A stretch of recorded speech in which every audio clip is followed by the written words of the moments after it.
Hello, hi, welcome to the Lipstick Chat. We are back with a quick update of Uthando Nestembu. Now, catch this. Recording has come out.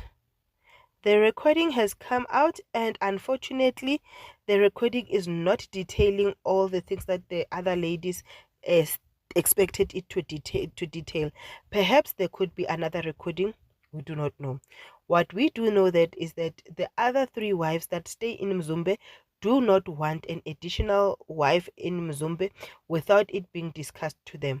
At this point, they feel Uguti Umacele is not being fair because Umacele is discussing this with Umusam Seleku, and Macele does not stay in Mzumbe, she rather stays Esipak. Yes. Now, furthermore, Umseleku was in tears crying because this situation made him feel bad. I personally also felt sorry for him and felt like the wife should just drop this whole thing until he gets better. Sneh is the one that is tasked with clothing umakoti omusha and possibly ukwamukela lo makoti omusha because of makamgqokisa kusho ukuthi uyozomsukumisa angazi or amamukela or kanjani. But this is a beautiful thing to see Usne being given a big sister responsibility, and for Umseleku completely trusting Usne to do a good work on this one.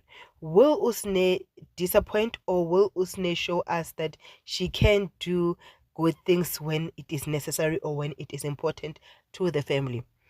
Abongwe went on a date with her dad, and the date went well. However, it was an emotional one because the dad started speaking about his illness, and it was a very emotional one, more especially when he started crying.